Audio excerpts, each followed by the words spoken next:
Hey guys, আসসালামু আলাইকুম। আজকে আমি আপনাদেরকে দেখাবো যে কিভাবে একটা ম্যালওয়্যারের মাধ্যমে একটা ফোনকে অ্যাক্সেস নেওয়া যায়। তো এটি কিভাবে করতে হয় চলুন আমরা দেখে আসি। এর জন্য আমি আপনাদেরকে একটা বিষয় বলা দরকার যে আমরা যে একটা ফোনকে অ্যাক্সেস নেব, সেই ফোন থেকে আমরা কি অ্যাক্সেস নিতে পারি সেটা আগে আমি আপনাদেরকে ক্লিয়ার করি। তো আমরা যে ফোনটা অ্যাক্সেস নিয়ে আমি আপনাদেরকে দেখাবো, ওই ফোনে call lock, receive call, dial call, miss call, received call সবকিছু দেখতে পারবো। আর তাছাড়া ওই ফোনে কি মেসেজ আছে সেগুলো দেখতে পারবো। আর ওই ফোনে মানে কি ভিডিও আছে, পিকচার আছে, মিউজিক আছে, ডিটেইলস আমরা দেখতে পারবো। তো এক কথায় ওই ফোনের আমরা এভরিথিং সবকিছু দেখতে পারবো। তো এটি করতে হলে আপনাকে প্রথমে যে ব্যক্তির ফোনটা অ্যাক্সেস নিতে চাচ্ছেন, সেই ব্যক্তির ফোনটা প্রথমে আপনাকে হাতে নিতে হবে। নেওয়ার পর যে প্লে স্টোর আছে, প্লে স্টোরে যেতে হবে। এরপর যে আমাদের জিমেইলে যে অ্যাকাউন্ট অপশন আছে, সেখানে আসার পরে প্লে প্রোটেক্ট নামে একটা লেখা আছে, এখানে ক্লিক করতে হবে। এরপর উপরে ডান পাশে সেটিংসের একটা আইকন আছে, এখানে ক্লিক করতে হবে। তো প্রত্যেকটা ফোনেই এই প্লে প্রোটেক্টটা অন থাকবে। আমাদের কি করতে হবে, এটা অফ করে দিতে হবে। অফ করে দিতে হবে। এটা যখন আমরা অফ করে দেবো, তারপর আমাদের যে কাজটা হবে, ওই ফোনের একটা ব্রাউজার সিলেক্ট করবেন। সিলেক্ট করার পরে এখানে গুগলে সার্চ করবেন। সেটা হচ্ছে স্পাই সেটআপ। এটা লিখে সার্চ করার পরে এখানে লক্ষ্য করেন ফ্রি অ্যান্ড্রয়েড স্পাই ইনস্টলেশন নামে একটা ওয়েবসাইট আসবে, এখানে ক্লিক করবেন। এখানে ক্লিক করার পর ডাউনলোড ফ্রি অ্যান্ড্রয়েড স্পাই নাও লেখা আছে, এখানে ক্লিক করবেন। এখানে ক্লিক করার পরে কিপ লেখা আসলে কিপ লেখার উপর ক্লিক করবেন। তারপর ডাউনলোড অ্যানুয়ে লেখা আসলে ডাউনলোড অ্যানুয়েতে ক্লিক করবেন। এটা যখন ডাউনলোড হয়ে যাবে, তখন এটা কি করবেন, আমি আবার দেখিয়ে দিচ্ছি। এখানে লক্ষ্য করেন, এখানে দেখেন কিছু নির্দেশনা দিচ্ছে যে এখানে গুগলের যে প্লে প্রোটেক্টটা আছে এটা অফ করে দিতে হবে। তারা বলতেছে, আমি আপনাদেরকে দেখিয়ে দিয়েছিলাম যে প্লে প্রোটেক্টটা অফ আছে কিনা। এখানে অফ করেছিলাম, অন হয়ে গেছে। আমি আবার অফ করে দিচ্ছি।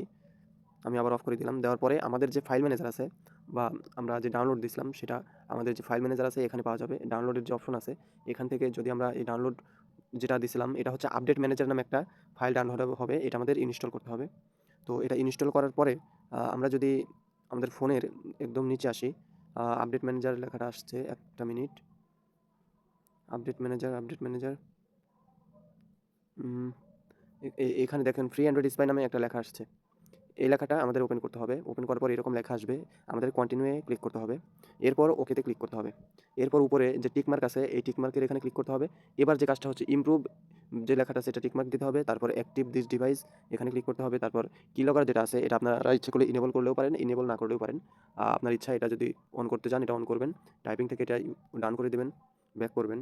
তারপর এটা টিক মার্ক উঠে যাবে। এবার এখানে লক্ষ্য করুন, এখানে আপনার জিমেইল অ্যাড্রেসটা দিতে হবে। অর্থাৎ আপনি আপনার ফোনের যে জিমেইল অ্যাড্রেসটা আছে, আপনার ফোনের যে জিমেইল অ্যাড্রেস সেটা এখানে দিতে হবে।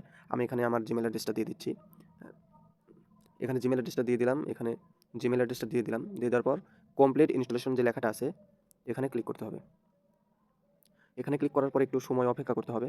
অপেক্ষা করার পরে আমাদের যে ফ্রি অ্যান্ড্রয়েড স্পাই যে অ্যাপসটা আছে, এটা ইনস্টলেশন কমপ্লিট হয়ে যাবে। এখন যদি আপনি ক্লোজ লেখার উপরে ক্লিক করেন, তাহলে আপনার ভিকটিমের ফোনে যে এই ম্যালওয়্যারটা থাকবে, সেটা আপনার ফোনের যে সফটওয়্যারের যে লিস্ট থাকবে বা মেনু থাকবে, সেখান থেকে হাইড হয়ে যাবে। অর্থাৎ এখানে যদি আমি ক্লোজ করে দিই, দেখবেন এখন যে ফ্রি অ্যান্ড্রয়েড স্পাই যেটা ছিল এখন হাইড হয়ে গেল। অর্থাৎ আমরা যদি এখন যদি এখান থেকে আমরা যে সফটওয়্যারগুলো আছে, এখানে যদি আমরা সার্চ করি বা দেখি, আমরা এখানে ওই আপডেট যে স্পাই থাকবে, অ্যান্ড্রয়েড স্পাই, সেটা হাইড হয়ে যাবে। তো এবার যেটা করতে হবে, এখন আমি যে কাজটা দেখালাম এটা হচ্ছে আপনার ভিকটিমের ফোনের কাজ, যে আপনার ভিকটিমের ফোনে কী কাজটা করতে হবে। আর এখন আমি যেটা দেখাচ্ছি, এটা হচ্ছে আপনার ফোনে কী করতে হবে, আমি আপনাদেরকে দেখিয়ে দিচ্ছি। আপনার ফোনে যে একটা মেইল আসবে, যে আপনি যে মেইলটা দিছিলেন ওইরকম একটা মেইল আসবে। এই যে এখানে আমি আপনাদেরকে দেখিয়ে দিচ্ছি, welcome to free Android spy নামে মেইল আসবে আপনার মেইলে। এখানে কোন ওয়েবসাইটে প্রবেশ করতে হবে, তারপর আপনার মেইল আর এই অ্যাকাউন্টে যে পাসওয়ার্ডটা থাকবে, এই পাসওয়ার্ডটা এখানে দেওয়া থাকবে। এই পাসওয়ার্ডটা নিয়েই আমাদের লগ ইন করতে হবে। তো আমরা ইচ্ছা করলে এখানে ক্লিক করে ওয়েবসাইটে যেতে পারি, অথবা আমরা গুগল থেকে সরাসরি যেতে পারি। আমি আপনাদেরকে দেখে দিচ্ছি। আমি যদি গুগলে যাই, গুগলে যাওয়ার পরে আমরা যদি সার্চ করি স্পাই সেটআপ লগইন লিখে যদি সার্চ করি, সার্চ করার পর দেখুন দ্বিতীয় নম্বরের যে একটা লিঙ্ক আছে, free Android spy private area login, এখানে ক্লিক করলে আমাদের এখানে পাসওয়ার্ডটা দিতে বলতেছে। অর্থাৎ এখানে ইমেইল এবং পাসওয়ার্ড দিতে বলতেছে। মানে আমাদের ইমেইল এবং পাসওয়ার্ডটা কি, সেটা কিন্তু আমাদের ফ্রি অ্যান্ড্রয়েড স্পাই থেকে বলে দিছে যে আমাদের এই ওয়েবসাইটে যেতে হবে, এই ইমেইল দিয়ে লগইন করতে হবে, আর পাসওয়ার্ডটা এটা দিতে হবে। এখানে যেরকম বলা আছে, এগুলোই আমাদেরকে এখানে দিতে হবে। তো আমার আগে থেকেই দেওয়া আছে, আমি দিলাম না। তারপর লগইনে ক্লিক করলাম। লগইনে যখন আমরা ক্লিক করব, আমাদের সামনে এরকম একটা পেজ আসবে। তো আমরা যে ফোনের অ্যাক্সেস নিছি ম্যালওয়্যারের মাধ্যমে, সেটা হচ্ছে ইনফিনিক্স একটা মোবাইল। তো এই ফোন থেকে আমরা এখন কী অ্যাক্সেস নিতে পারি বা কী দেখতে পারি, সেগুলো আমি আপনাদেরকে দেখিয়ে দিচ্ছি। তো এখান থেকে দেখুন আমাদের যে লোকেশনটা আছে, কত পার্সেন্ট চার্জ আছে, এগুলো দেখতে পারছি। তাছাড়া কল হিস্ট্রি দেখতে পারতেছি। তারপরে এসএমএস হিস্ট্রি দেখতে পারতেছি। কী নাম্বার সেভ করা আছে ওই ফোনে, সেটা দেখতে পারবো।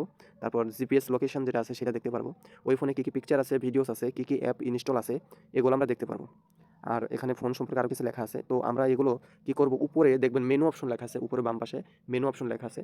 এখানে ড্যাশবোর্ডের এখানে কি দেখতে পারবো, ডিভাইসের information, call history, SMS history, তারপর কি নাম্বার সেভ করা আছে, location, photos, videos, installation apps, তারপর মোর অপশনে যদি যাই, ব্রাউজ হিস্ট্রি মানে ওই ফোন থেকে ওই ব্যক্তি কি ব্রাউজ করছে সেগুলো দেখতে পারবো। আর এখান থেকেও আপনারা দেখলে অনেক কিছু দেখতে পারবেন। কিলগার আছে, ক্লিপবোর্ড আছে, ফেসবুক মেসেজ আছে, মেসেঞ্জার লাইট আছে, এখানে এভরিথিং সব কিছু আছে। এগুলো আমরা ইচ্ছা করলে এই অ্যান্ড্রয়েড স্পাই যে ম্যালওয়্যার আছে, এই ম্যালওয়্যারের মাধ্যমে আমরা এগুলো অ্যাক্সেস নিতে পারি। তো ইচ্ছে করলে আমি আপনাদেরকে এখান থেকে কল হিস্ট্রি বা মেসেজ হিস্ট্রি, এসএমএস বা কি নাম্বার সেভ করা আছে, এগুলো আমি আপনাদেরকে ইচ্ছে করলে দেখাতে পারি। জাস্ট আমরা যদি আপনাকে দেখাতে চাই, জাস্ট যে এসএমএস হিস্ট্রি যেটা লেখা আছে, আমি যদি এই এসএমএস হিস্ট্রি লেখার উপরে ক্লিক করি, আমাদের ওই ফোনে কি মেসেজ আসে সব কিছু আমাদের এই স্ক্রিনে শো করবে। যেহেতু এই ভিডিওটা আপনারা ইউটিউবে দেখতেছেন, সেই ক্ষেত্রে সব কিছুই মানে আপনার একদম রিয়েলভাবে ভিডিও করে দিলে আর কি সমস্যা হবে। এই কারণে আমি আপনাদেরকে এটুকু দেখাচ্ছি না। জাস্ট এটুকু বলে দিচ্ছি যে আপনারা যে জিনিসটা দেখতে চাইবেন সেই জিনিসটার উপরে যদি ক্লিক করেন, এমনি আপনাদের এই স্ক্রিনে অটোমেটিক্যালি দেখতে পারবেন। আর এখানে কি দেখতে পারবেন আমি আপনাদেরকে দেখিয়ে দিলাম। তো আশা করি ভিডিওটা এটাই ছিল যে একটা অ্যান্ড্রয়েড স্পাই অথবা ম্যালওয়্যারের মাধ্যমে আমরা কীভাবে একটা ফোনকে অ্যাক্সেস নিতে পারি আর কি দেখতে পারি। এখানে এটাই ছিল। আমরা পরের ভিডিওতে আমি আপনাদেরকে দেখিয়ে দেবো যে আমরা টারমাক্স টার্মিনাল থেকে একটা ফোনের সবকিছু কীভাবে অ্যাক্সেস নিতে পারি। তো আশা করি ভিডিওটি আপনাদেরকে ভালো লাগবে।